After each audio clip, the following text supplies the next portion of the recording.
علی علی حق ہے، علی حق ہے، علی حق ہے، علی علی جدھر حق ہے ادھر مولا، جدھر حق ہے ادھر مولا، جدھر مولا ادھر حق ہے۔ بہت سینسیٹیو موضوع کو اس وقت چھیڑنا زیادہ تفصیل میں نہیں چاہتا. یہ کہ ہم اپنے ویسے بینک بیلنس کو بڑھانے کے لیے اور پراپرٹیز کو بڑھانے کے لیے اور باقی سارے معاملات کے لیے بھی ہمیشہ نہیں لیکن اکثر انہی وجوہات کی وجہ سے یہ جو فیملی سسٹم ہمارا ڈسٹرب ہوا نا، کہ دونوں ہی گھر سے باہر جائیں مستقل بنیادوں پر، اس میں آپ غور کیجئے گا کہ مال میں کثرت مل جائے گی لیکن برکت مل رہی ہے یا نہیں مل رہی. بعض لوگوں کے لیے واقعی مجبوریاں ہوتی ہیں، اور میں ہرگز یہ نہیں کہنا چاہ رہا کہ ایک خاتون کے لیے باہر جا کر مثال کے طور پر اپنے فائنینسز کو حاصل کرنا یہ کوئی غلط ہے یا شرعاً جائز نہیں ہے، میں ہرگز یہ نہیں کہنا چاہ رہا. لیکن جو شریعت نے بہرحال لائن ڈرا کی وہ یہ کہ پارٹنر آپ کو نہیں بنایا، پارٹنر یہاں کی ٹرم ہے، ہسبینڈ اینڈ وائف بنایا ہے، دونوں میں فرق ہے. کور رسپانسبلٹی گھر کے اندر کی رکھی ہے ایک خاتون کی، باہر کی رکھی ہے ایک مرد کی، بنیادی رسپانسبلٹی. جب آپ اس سسٹم کو چھیڑتے ہیں تو اس کے اثرات بھی آتے ہیں. یہ نہ سمجھیے کہ خاتون اگر گھر میں بیٹھ کر گھر کا کوئی کام کر رہی ہوں تو وہ وقت ضائع کر رہی ہے. یہ جو اس کے بچے دیکھ رہے ہیں نا اسے، اور خاص طور پر ماں کے ہاتھ کا کھانا کھا رہے ہیں،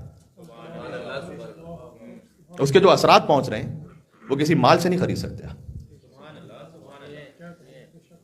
اسی خدمت کے دوران جب وہ نماز کا وقت آئے تو روک کر نماز پڑھنے لگے اور بچے یہ دیکھ رہے ہیں کہ ہماری ماں مصلی عبادت پر کھڑی ہو گئی. تو میں نے کہا ہر ایک کے سرکمٹانسز الگ ہوتے ہیں، تو ہو سکتا ہے کہ بعض افراد بامر مجبوری، بعض ڈاکومنٹیشنز کے مسائل کی وجہ سے ہوتا ہے، کچھ اور معاملات کی وجہ سے ہوتا ہے، لیکن اسے آپ زندگی کا نارمل حصہ نہ سمجھ لیں، اتنی گزارش ہے. یہ نارمل روٹین نہیں ہے زندگی کا جو ریلیجس لائف اللہ سبحانہ و تعالیٰ نے ہمیں سکھلائی ہے. تو عرض خدمت یہ ہے کہ اب یہ ایک دم ہی سناٹا ہو گیا تو کیونکہ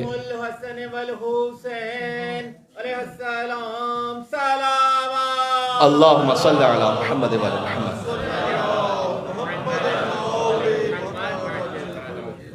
عالم دین کا ایک اچھا جملہ ہے، انہوں نے یہ کہا تھا کہ ہم اس بات کی قطعاً مخالفت نہیں کرتے کہ خاتون وہ باہر جا کر فرض کیجئے کہ اپنے مشغولیات میں مصروف رہیں، لیکن یہ ہسبینڈ اینڈ وائف کے رشتے کی کاسٹ پر نہیں ہونا چاہیے. اس میں ساری بات ہے. تربیت اولاد کی کاسٹ پر نہیں ہونا چاہیے.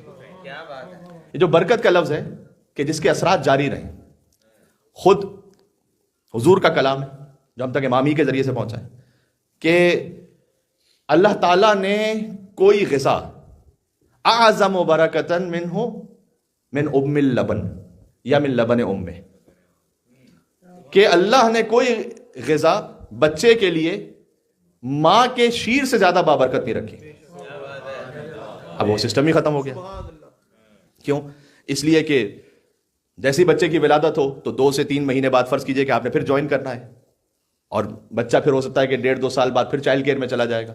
تو بہرحال اس کے اثرات کہیں نہ کہیں ظاہر ہوتے ہیں، اور پھر بعد میں بہت سے والدین پریشان ہو جاتے ہیں اور آ کر کہتے ہیں کہ مولانا صاحب اب بچہ بات نہیں مان رہا، یا وہ اپنی فریڈم چاہتا ہے. تو جب آپ نے اپنی فریڈم انجوائے کر لی تو پھر بچہ بھی حق رکھتا ہے سامنے پلٹ کر. پھر وہ اپنی جو مصروفیت ہے، پھر اپنی کمپینین شپ جو ہے وہ گیجٹس میں ڈھونڈ لیتا ہے، اور اس کے بعد پھر بسا اوقات سب جگہ نہیں، کچھ کیسز ایسے بھی آ جاتے ہیں کہ پھر ایسے وہ ان معاملات میں آگے بڑھ جاتا ہے، بالخصوص گیمنگ اور اس کے بعد چیٹنگ. گیمنگ بھی تھوڑی خطرناک ہے اگر حد سے زیادہ بڑھ جائے، اور اس سے زیادہ مہلک ہے کہ چیٹنگ بھی ساتھ میں ہو. میں آپ کو پاکستان کے کیسز تو آپ کے ذہن میں ہیں، دعا ظاہرہ کیس اور سارے کیسز، کہ کس طریقے سے ٹریپ ہوتا ہے کوئی بچہ. یہاں کے کیسز بھی ہیں جو میں اشارتاً کہہ دوں تاکہ کسی کی طرف اشارہ جائے ہی نہ، لیکن بات سب تک پہنچے تاکہ سب الرٹ رہیں. کہ مثال کے طور پر ایک بچہ یا بچی، میں یہ بھی ذکر نہیں کرنا چاہتا تھا بیٹا یا بیٹی تاکہ کسی کی طرف ذہن نہ جائے، لیکن وہ ایسے مشغول ہو گئے کہ خود ماں باپ کا یہ کہنا کہ ہمیں دین کی طرف لانے والا وہ ہماری یہ اولاد ہے. 5-6 سال پہلے ہمیں دین کی طرف لانے والی ہماری یہ اولاد آج ایسے گیم میں مشغول ہو گئے, وہی بچہ ایسے انوالو ہو گیا کہ پتہ بھی نہ چلا, کہتے پتہ نہیں ہم سے کہاں مس ہوئی بات, کیا وہ اپنے کمرے سے نکلنے کو تیار نہیں. اور اوورسیز سے کچھ لوگوں نے اس کو ایسے ٹریپ کر لیا کہ اس کے ذہن میں یہ سب کچھ خناس بھر دیا کہ تمہارے ماں باپ تو تم پر ظلم کر رہے ہیں, تمہاری اتنی ایج ہو چکی ہے کہ یو شوڈ بی فری, ان کی پابندی کیوں ہے تم پر, جاؤ الگ رہو, جاؤ, تمہیں کیا ضرورت ہے کہ تم ہر بات میں ان کی بات مانتے رہو. اور کہہ رہے جب معاملہ اتنا بڑھ گیا کہ بالآخر مجھے وائی فائی بند کرنا پڑا ایک موقع پر تاکہ کچھ تو ہو, تو ایسا ہنگامہ کہ اس کے بعد سنبھل نہیں پایا میں کہ یہ تو کوئی, اس کا مطلب ہے کہ کوئی سولوشن سمجھ نہیں آ رہا بظاہر, اگرچہ کہ مجھے باتیں بہت سی پڑھنی تھی امام جواد علیہ السلام کے بارے میں, لیکن یہ بھی بڑی اہم بات تھی جو آئی کہ آپ مال میں فقط کثرت ڈھونڈ کے زندگیاں نہ گزاریں, برکت دیکھیں.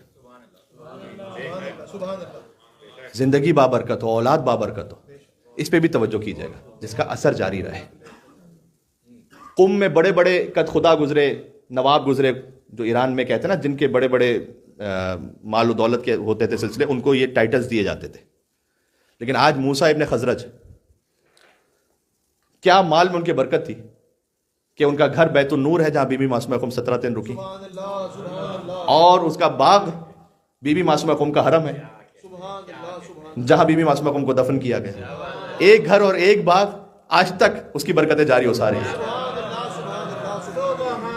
اللہ اللہ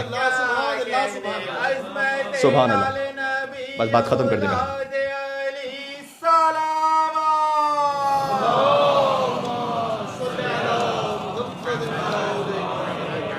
علی علی حق ہے, علی حق ہے, علی حق ہے, علی علی. جدھر حق ہے ادھر مولا, جدھر حق ہے ادھر مولا, جدھر مولا ادھر حق.